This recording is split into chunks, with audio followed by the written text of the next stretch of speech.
Hello everyone, my name is Muon, and welcome to the very last video in my How to Crochet for Absolute Beginners series.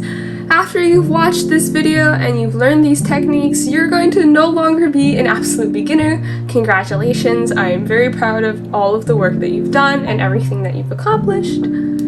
With that being said though, if any of these techniques that I am showing on the screen are totally new to you or you're not that comfortable with them, I do highly recommend going back to watch those old videos because I'm not really going to be reviewing any of those techniques today. Today I'm going to be showing you how to change colors while you're working or while you're crocheting, particularly in the round or when you're doing amigurumi, but these techniques also apply to working flat crochet. There's going to be 3 different methods that I will be showing you. You can feel free to pick whichever ones that you prefer more after you either try them yourself or just watch me show all of them to you.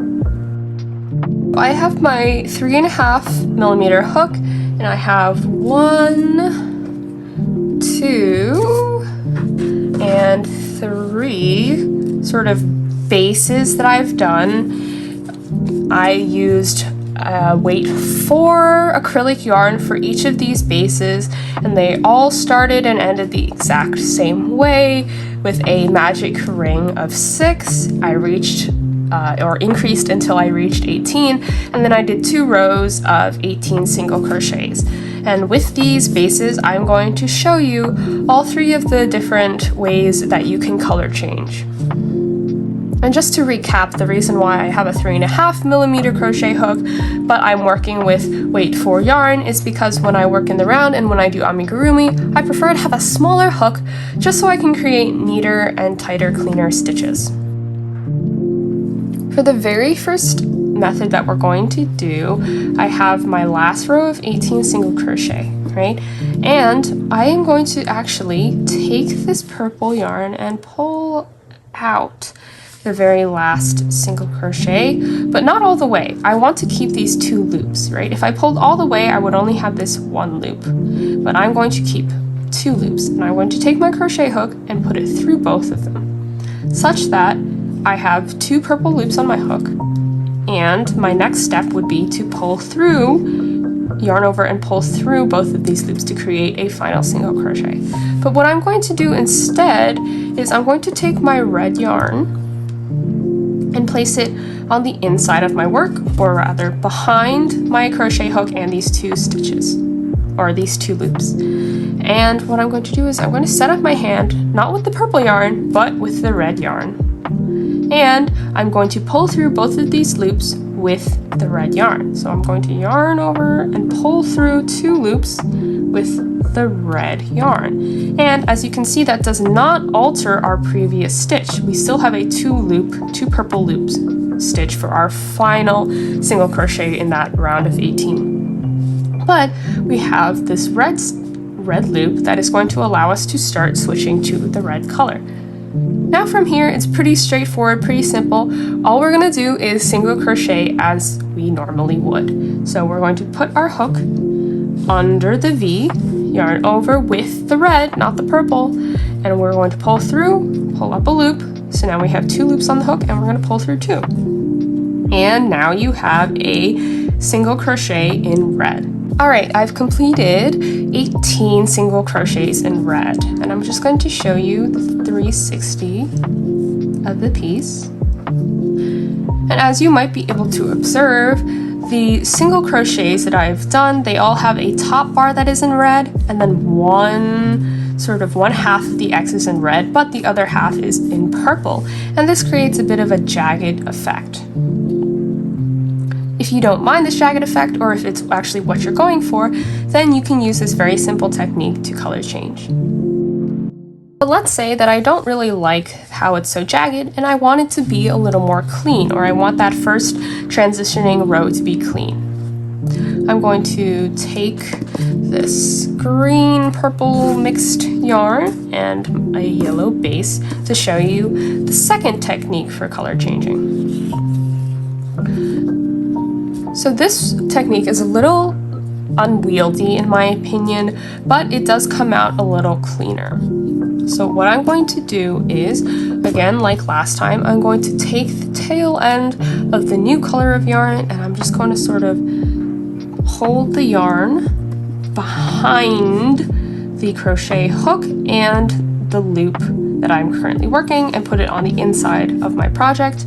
I'm going to now, instead of setting up my tension with one color or the new color, I'm actually going to be setting up my tension with both of the colors at the same time. See how I am holding both the yellow, which is the old color, and the green purple, which is the new color. And to help me anchor myself, I've pinched the green yarn in between my thumb and my ring finger, which are also simultaneously holding onto my work, right? Just because it's loose, it's not really anchored to anything, so if I'm not holding onto it, the yarn is gonna go all over the place. So now we have our tension set up with two different colors, right? And what we are going to do is we're going to put our hook under the V, as if we were doing a regular single crochet, and we're going to yarn over with the yellow yarn. So be careful not to grab the green yarn or the new yarn. We're going to take the old yarn, we're going to pull up a loop. Now we have two yellow loops on our hook. And the next step, if we want a single crochet, would be to pull through two, right? So instead of pulling through two with the yellow yarn, we're actually going to pull through two with the green yarn. I'll show you again. I'm going to set up my hand again. You might have to set up your hand, sort of clean things up very often in this first row because you are going to be working with both of the yarn colors and they'll get twisted and sort of layer on top of each other. Just bear in mind that that kind of comes with the territory. All right, so we're going to go under the V, yarn over with the old color, pull through, pull up a loop. Now we have two loops on our hook. One is going to be yellow now and one is going to be green. And when I pull through two, I'm going to pull through the new yarn color. Now we have on the top is the new color and on the bottom is the old color. We're going to do that again. Go under the V, yarn over with the yellow, pull through, pull up a loop. One of the loops is going to be yellow and one is going to be green. Now we're going to pull through two, but we're going to use the new color. We're going to do that again. Go through the two loops or under the V, yarn over, pull through the yellow, pull up a loop. Now we have a green loop and a yellow loop, and we're going to yarn over with the new color and pull through two, right? And we're going to just do that all the way around. All right, so I have successfully completed 18 single crochets to switch to the new color. And what's interesting about this technique is that there is a bit of a height difference from the previous row in comparison with this current row that we just completed, right? So here I have two rows of 18 next to each other, and they're more or less the same in height, right? If I were to just put this straight edge against them, it's pretty level. But for this technique, it's not as level, right? Because the top of the previous row of 18 or the previous 18 round is up here, but the top of this current round of 18 is down here. And if I put a straight edge against it, it goes kind of at an angle. Basically, this switching row or this transition row is a bit more contracted. And if that bothers you, then you can try to either stuff your amigurumi a little more just in this section, or just for this row where you're changing, use a larger hook or looser tension. But generally, it's kind of hard to change this dip.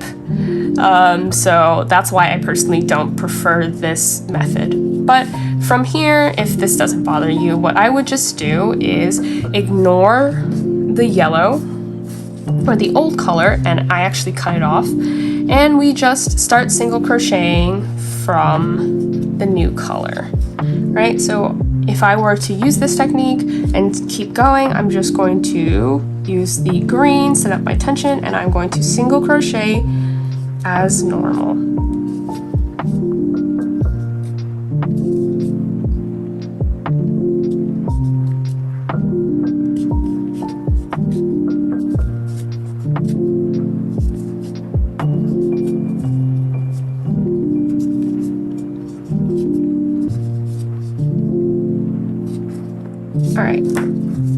So I didn't finish the entire round, but as you can see, even though there is that dip, which might annoy some people, me being one of those people, there is a much cleaner color change, right?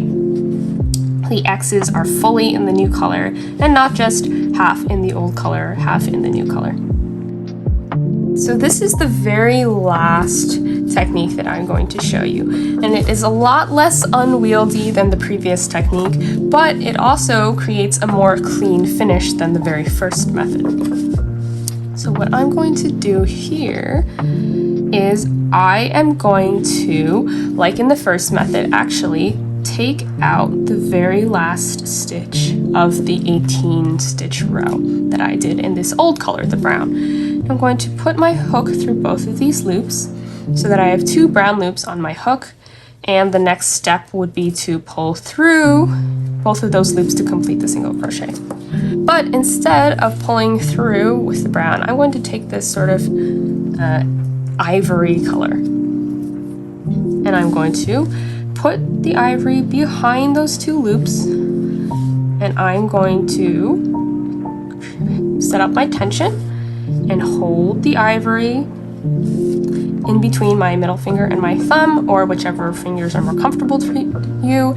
I'm going to ignore the brown, and I'm going to pull through 2 loops with the ivory. And now what I'm going to do is, again, totally ignoring the brown, I'm actually going to slip stitch into the back loop only, front loop, back loop, right? Going to take my hook, go into the back loop, yarn over with the ivory, pull up a loop, pull through, and then I'm going to do that again, back loop only, yarn over, pull through, pull up a loop, pull through 1. And I'm going to back loop only, slip stitch with the ivory all the way around the piece. Okay, so I've slip stitched 18 times all the way around, and you can see that the tops of the brown single crochets are very flush and straight against the bottoms of these ivory slip stitches. Now what we are going to do is we are going to single crochet into the back loops only of all of these slip stitches, right? Back loop only, single crochet, and I'm going to go all the way around. All right, so now I have done 18 single crochets, and as you can see, a very clean line is created. And from here, it's important to note that we do not consider the slip stitch row as an individual row. So let's say I was counting the brown row as my 3rd row, right? The slip stitch row is not my 4th row, and then the single crochet row my 5th row. Instead, we consider the slip stitches and this transition row of single crochet as one entire transitionary unit, right? So this brown row, or brown round, would be round 3, but the combination of the slip stitch and the single crochet would be round 4 altogether. Then my next row of regular single crochets, right, just into the V's as per usual, not back loop only, just normal little single crochets, that would be round 5, and so on and so forth. All right, so I have all 3 of these techniques sort of here for you to compare, right? The last technique still has that dip, but it's less pronounced than the second technique, right? In terms of the transitionary rounds, but it's not as insignificant as the first technique. However, it is neater and actually cleaner, in my opinion, than both the first and the second. However, it is a little more work than the first. The third is a little more work than the first, right? Generally, I don't use the second technique at all because it's unwieldy and there's a very noticeable constriction, so I kind of just ignore that.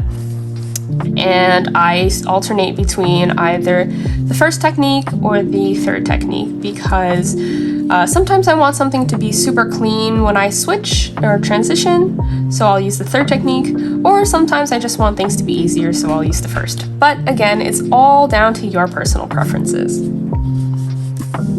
Alright, so now you know 3 different ways to change colors while you're working, and you've graduated from being an absolute beginner to either a beginner, intermediate, or maybe you're just brushing up on old techniques and you are advanced. But wherever you are in your crochet journey, I am very proud of you. I am so happy that you stuck with me through all of this, and I can't wait to see all of the amazing things that you've created. I've been Muon, and I will be wishing you all of the happiness in the world. Hope you have a great day!